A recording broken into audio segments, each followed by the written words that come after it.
할렐루야. 반갑습니다. 잘 오셨습니다. 오늘은 대림절 세 번째 주일입니다. 저는 요새 기다리는 날이 하나 있습니다. 이번 주 금요일입니다. 의겸이가 훈련소에 들어간 지 이제 4주가 됐고요. 시간 금방 지나가죠. 이번 주 금요일에 수료식을 합니다. 아들과 이렇게 오래 떨어져 있어 본 적이 처음이에요. 생각해 보니까. 다시 만날 날을 손꼽아 기다리고 있습니다. 기다린다는 감정이 이런 것이구나 새삼 느끼고 있습니다. 요즘은 사실 기다릴 일이 많지 않습니다. 예전에는 버스 탈 때도 많이 기다렸어요. 특별히 이렇게 추울 때는 기다리고 있으면 막 짜증이 납니다. 막 3, 40분씩 기다리는 일도 예전에는 흔했습니다. 근데 지금은 버스가 언제 오는지 다 나오죠. 네, 앱을 통해서 버스가 언제 오는지 금방 알 수 있습니다. 또 예전에는 좋아하는 가수의 새 앨범이나 좋아하는 배우의 새 영화가 나오면 '봐야지.' 하고 이제 기다렸는데 이제는 콘텐츠가 너무 많아져서 그런 기다림도 많이 사라진 것 같습니다. 그래서 인제 우리는 점점 기다림에 익숙하지 않은 사람이 되어 가는 것 같습니다. 그런데 교회는 이 시기에 이제 기다림의 절기를 보냅니다. 오늘은 대림절 세 번째 주일입니다. 대림절은 2000년 전에 이 땅에 오신 예수님을 기억하면서 성탄절을 기다리는 절기이자 동시에 다시 오실 예수님을 고대하며 기다리는 시간입니다.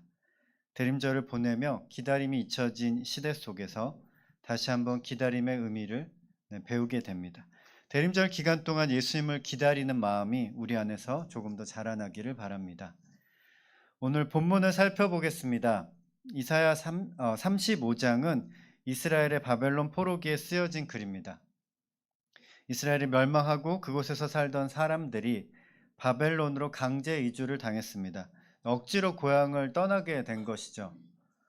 예루살렘과 바벨론 도시 사이의 거리는 직선 거리로 어느 정도 떨어져 있냐면 한 1000km 정도 떨어져 있습니다. 직선으로 이렇게 쭉 갈 수 있는 건 아니잖아요. 우리가 뭐 어디를 가더라도 직선으로 갈 수는 없습니다. 길을 따라서 가야 되는데 실제로 길을 따라서 가게 되면 한 1500km가 넘었다고 합니다. 예루살렘에서 바벨론까지요. 서울에서 부산까지 가면 몇 킬로죠? 한 400km 정도 되죠. 그럼 서울에서 부산까지 갔다가 왔다가 걸어서 가야 됩니다. 걸어서 갔다가 왔다가 다시 갔다가 다시 오면 1600km 정도 됩니다. 그 정도의 길을 떠나게 된 거죠. 예루살렘과 바벨론의 위치를 보면 두 도시의 위도가 비슷해요. 위도가 비슷하면 1000km 떨어져 있죠. 위도가 비슷해서 날씨가 그러니까 기후가 비슷하다고 생각할 수 있지만 그렇진 않습니다. 예루살렘은 해발 한 700m 정도의 고지대에 위치해 있고 지중해 영향을 받고 있습니다. 그래서 여름에도 저녁이 되면 선선하대요.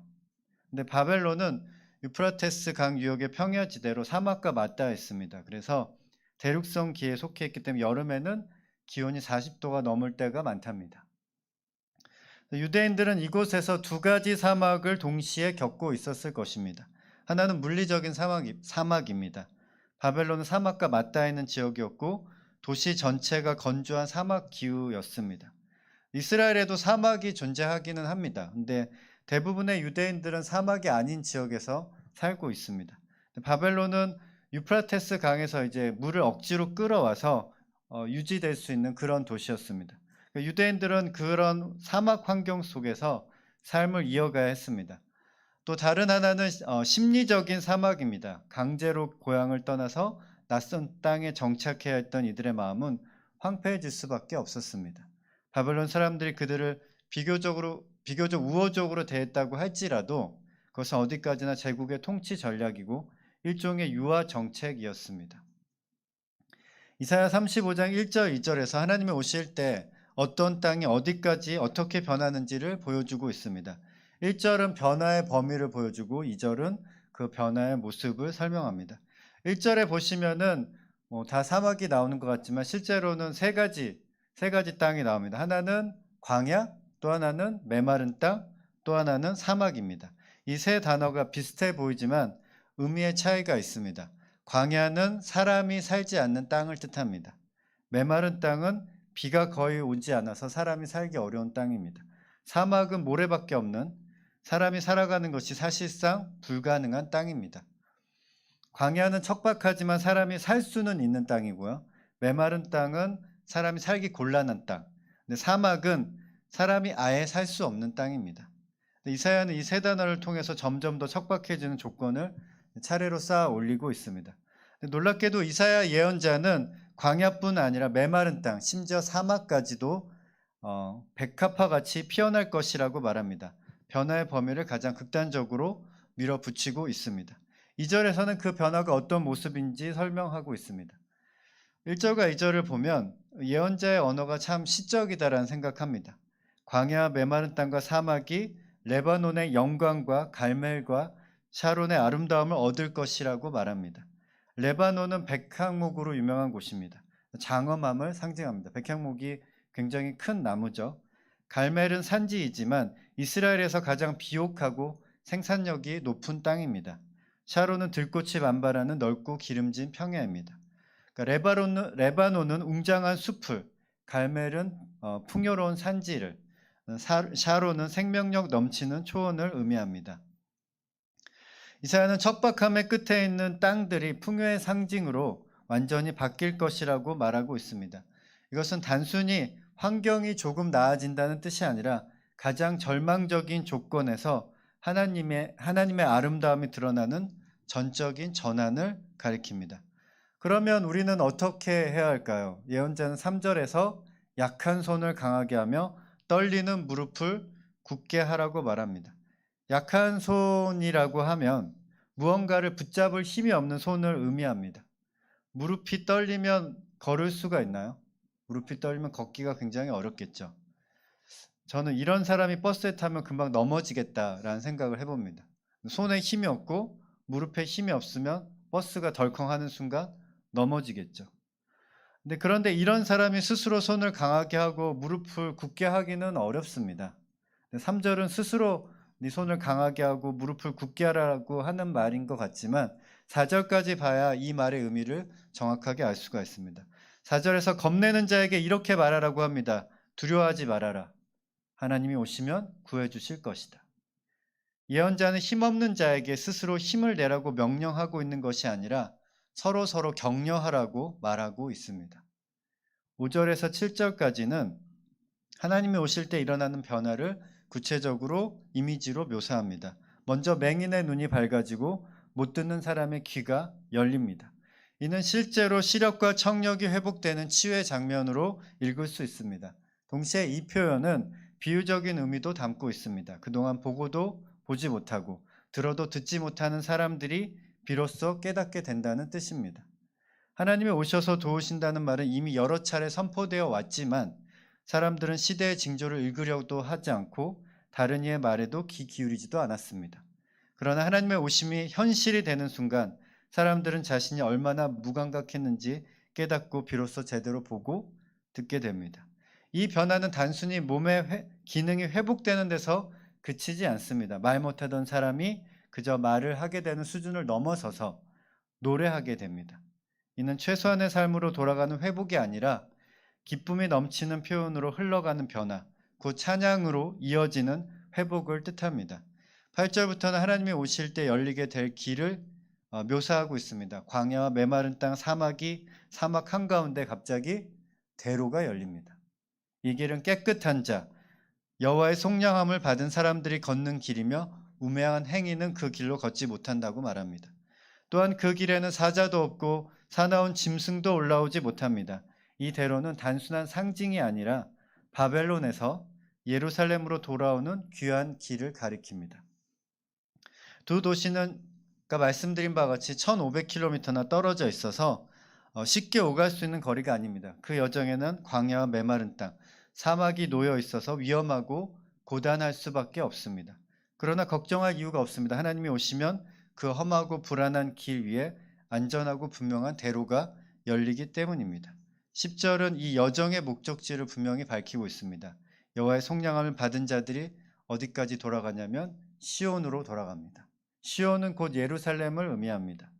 그들은 대로를 따라 시온으로 돌아오며 머리 위에는 영영한 희락이 머물러 있습니다. 기쁨과 즐거움을 얻고 슬픔과 탄식은 사라집니다. 이 귀환은 단순한 이동이 아니라 삶 전체가 회복되는 종착점을 향한 여정입니다. 오늘 본문을 통해 알 수 있는 첫 번째 사실은 하나님이 오시면 상황이 바뀐다는 것입니다. 많은 유대인들이 바벨론으로 끌려왔습니다. 그들은 그곳에서 할 수 있는 일이 거의 없었습니다. 독립운동을 할 수도 없었고 그곳에서 탈출해서 고향으로 돌아간다고 생각을 해보십시오. 그래도 상황이 나아지지 않을 것입니다. 이스라엘은 이미 폐허가 되었고 주권을 회복할 방법은 보이지 않았습니다. 이 상황은 노력으로 극복할 수 있는 상황이 아니었습니다. 그래서 이사야는 이들의 처지를 사막에 비유합니다. 사막에서 사람은 살아갈 수가 없습니다. 물을 아껴서 살면 사막에서 살 수 있나요? 사막에서 살 수는 없습니다. 사막에 밭을 갈고 씨를 뿌린다고 해서 농사가 되는 것이 아닙니다. 사막에서 살기 위해서는 사람이 바뀌는 것이 아니라 사막이 바뀌어야 합니다. 그래서 이사야는 사막에 꽃이 핀다고 말하지 않았습니다. 정확히 보시면은 백합화가 피어난다고 말하고 있는 것이 아닙니다. 사막 자체가 백합화 같이 변할 것이라고 말합니다. 이는 잠깐의 회복이 아니라 환경 그 자체가 완전히 달라지는 전환을 말하고 있습니다. 그리고 이런 변화는 인간의 힘으로 만들어지는 일이 아닙니다. 하나님이 오실 때 비로소 일어나는 변화입니다. 그렇다면 질문이 생깁니다. 하나님이 오셔서 사막을 바꾸실 때까지 우리는 무엇을 해야 할까요? 희망을 품어야 할까요? 무엇을 희망해야 할지도 모릅니다. 사실 이런 상황이라면 어떤 것을 희망해야 하겠습니까? 유대인 중에 강력한 지도자가 나타나기를 기대해야 할까요? 아니면 바벨론이 멸망하기를 바라야 할까요? 아니면 바벨론 왕의 마음이 바뀌기를 기다려야 할까요? 사막이 백합화같이 피어난다는 말이 인간의 상상으로는 도저히 그려지지가 않습니다. 이사야가 요구하는 태도는 여기서 그냥 막연히 낙관해라 라고 하는 것이 아니라 포기하지 않는 것입니다.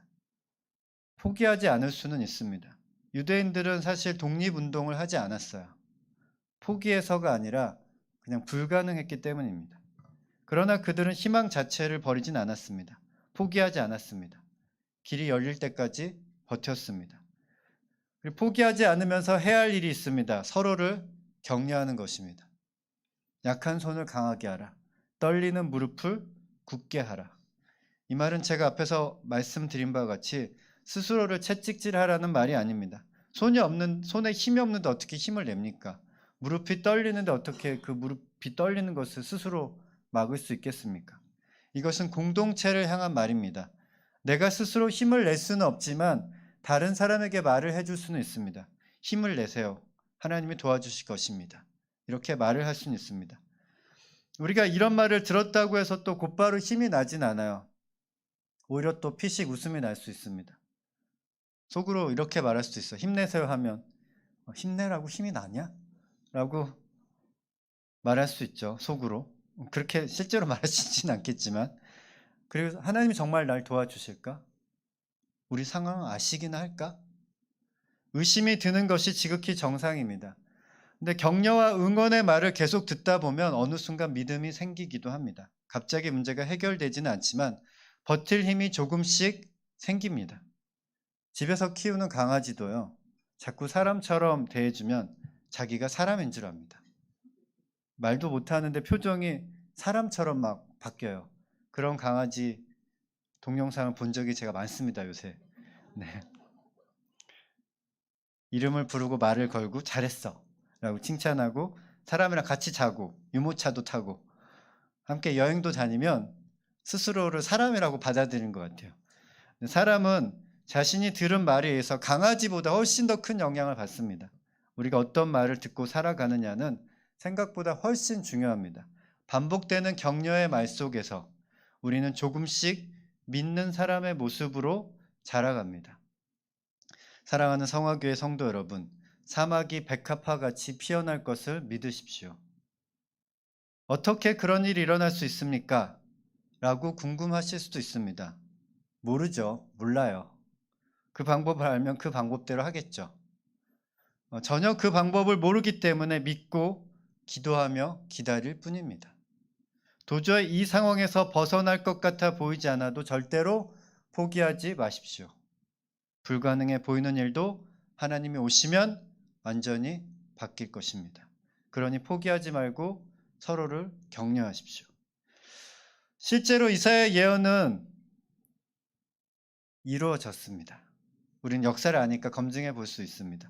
기원전 6세기에 유대인들이 강제로 바벨론으로 포로로 끌려갔을 때 사막과 같은 상황이 변해서 백합화 같이 피어날 것이라고 예언했던 이 예언자의 그 상상은 70년 만에 현실로 이루어졌습니다.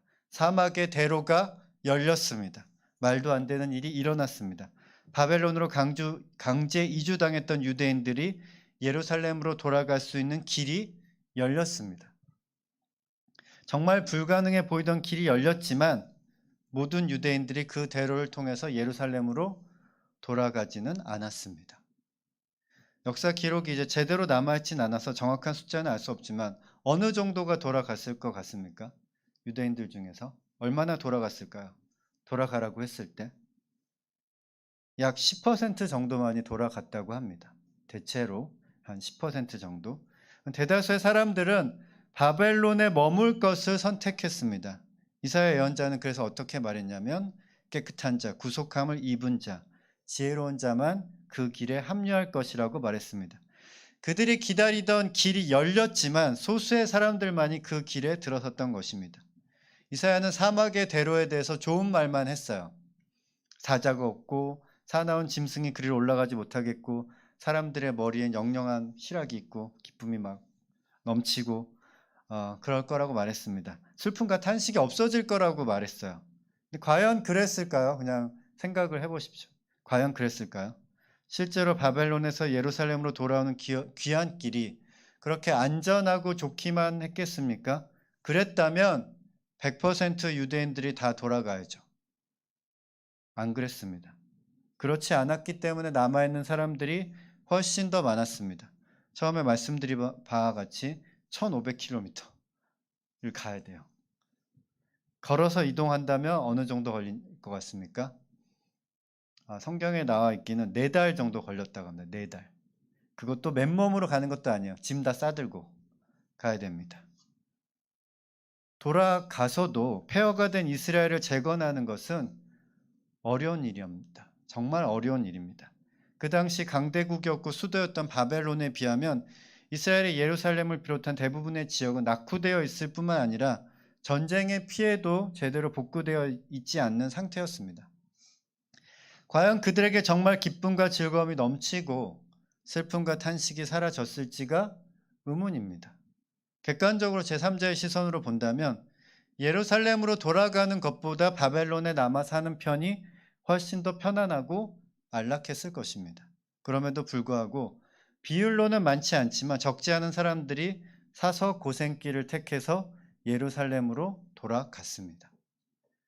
70년 동안 세계 제1의 도시에서 완전히 정착을 한 사람들이 고생을 무릅쓰고 예루살렘으로 돌아온 이유는 세상의 기준으로는 이해할 수가 없습니다. 잘 먹고 잘 사는 것으로 기준을 삼는다면 절대로 돌아가면 안 되는 것이었습니다. 그들이 예루살렘으로 돌아간 이유는 하나님과의 관계, 그리고 여호와 하나님께 사랑받는 민족이라는 자신들의 정체성 때문이었을 것입니다. 경제적인 풍요와 육체적인 안락보다는 사랑의 관계와 민족의 정체성을 택했습니다. 기쁨과 즐거움은 경제적인 풍요와 육체적인 안락에 있는 것이 아니라 사랑의 관계와 확실한 정체성이 있다고 믿었기 때문에 그런 사람들은 돌아갈 수 있었습니다.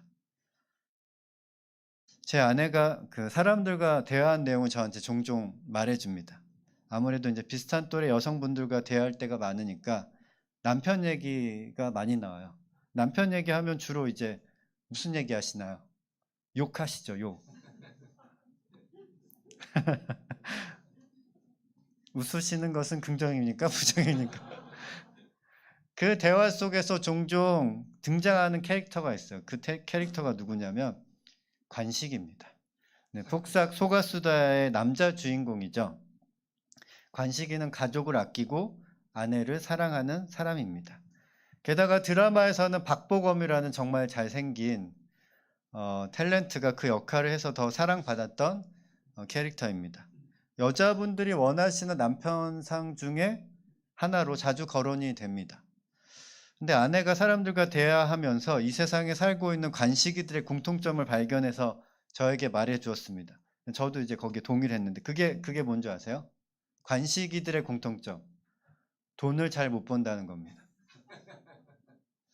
그래서 저도 아내에게 관식이 같은 사람으로 인정받았는데 이게 기분이 좋기도 하고 좀 씁쓸하기도 합니다. 그 드라마에서도 그랬는데 관식이는요, 돈을 잘 벌고 싶어 합니다. 노력은 하는데 상황이 바뀌지 않는 거죠. 관식이는 돈을 잘 못 벌어서 늘 미안한 마음이 있습니다. 저도 그런 마음 아내에게 종종 표현합니다. 근데 아내가 며칠 전에 저에게 그렇게 물어봤습니다. 당신은 돈을 잘 벌지만 당신을 무시하고 업신여기는 사람이랑 살고 싶어? 아니면 돈을 잘 못 벌지만 당신을 존중하고 사랑하는 사람이랑 살고 싶어? 이렇게 물어보니까 제가 금방 대답할 수 있겠더라고요. 난 당연히 후자지 라고 대답을 했습니다. 우리는 대림절 세 번째 주를 지나고 있습니다. 우리는 다시 오실 예수님을 기다리고 있습니다. 2000년 전에 오셨던 예수님의 탄생일을 기다리기도 하고 또한 이 땅에 다시 오실 예수님을 기다리고 있습니다. 편안한 곳에서 기다리면 얼마든지 기다릴 수 있을 텐데요. 우리가 사는 곳은 참 만만치가 않습니다. 사막과 같은 곳이라고 느끼기도 합니다. 고통스러운 병에 걸리고 돈에 쪼들리고 직장은 불안정하고 시험은 잘 못 받고 연애는 어렵고 결혼은 했는데 아이가 생기지 않습니다. 도저히 안 될 것 같고 불가능할 것 같은 상황입니다. 하지만 포기하지 마십시오. 하나님이 오시면 상황은 완전히 바뀝니다. 기다리십시오. 그리고 서로에게 격려하십시오. 하나님이 오셔서 도와주실 것이라고 응원해 주시고 함께 버티자고 말하면서 손을 잡아 주십시오. 아무것도 할 수 없어서 상황이 바뀔 것 같지 않아서 무기력하게 기다리고만 있는 것 같지만 그 기다림의 시간 속에서 분명히 무언가가 일어나고 있습니다. 그 시간 속에서 우리는 관식이의 소중함을 배우고 또 누군가는 관식이가 되어갑니다. 잘 먹고 잘 사는 것이 아니라 서로 기대어 사랑하는 삶이 무엇인지 배워갑니다. 기다림의 시간은 삶의 기준을 바꾸는 시간입니다. 언젠가는 사막의 대로가 열릴 것입니다. 그 길이 열릴 때 함께 걸어가야 하지 않겠습니까? 기다리면서 발견하고 키워낸 사랑의 힘으로 백합화 같이 피어날 사막의 대로를 함께 걸으며 기뻐할 수 있는 여러분과 제가 되기를 진심으로 바랍니다. 함께 기도하겠습니다.